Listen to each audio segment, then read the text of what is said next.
In the beginning, God created the heavens and the earth. Now the earth was formless and empty. Darkness was over the surface of the deep, and the Spirit of God was hovering over the waters. And God said, "Let there be light," and there was light. God saw that the light was good, and he separated the light from the darkness. God called the light day, and the darkness he called night. And there was evening, and there was morning of the first day. And God said, "Let there be an expanse between the waters, to separate water from water." So God made the expanse, and separated the water under the expanse from the water above it. And it was so. God called the expanse sky, and there was evening, and there was morning, the second day. And God said, "Let the water under the sky be gathered to one place, and let dry ground appear." And it was so. God called the dry ground land, and the gathered waters he called seas. And God saw that it was good.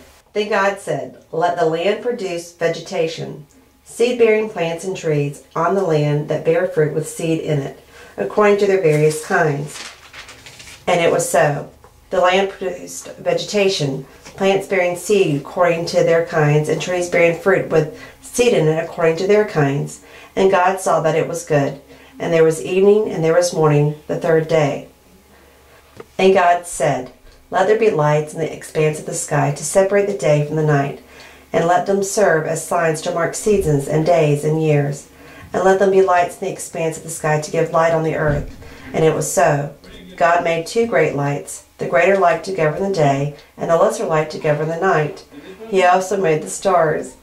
God set them in the expanse of the sky to give light on the earth, to govern the day and the night, and to separate light from the darkness. And God saw that it was good. And there was evening, and there was morning, the fourth day.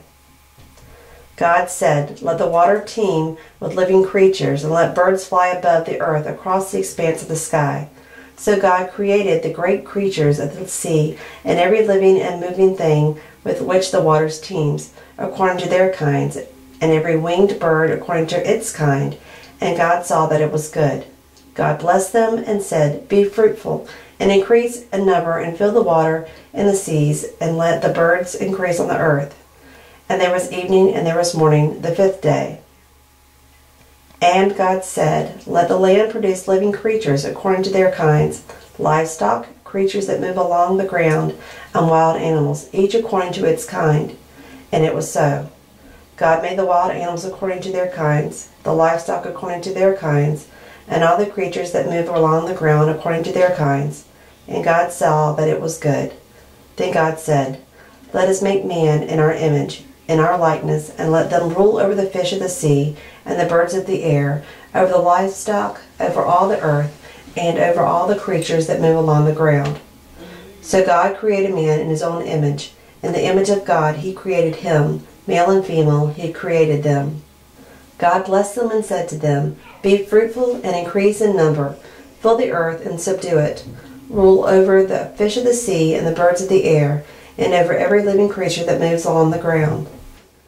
Then God said, "I give you every seed-bearing plant on the face of the whole earth, and every tree that has fruit with seed in it.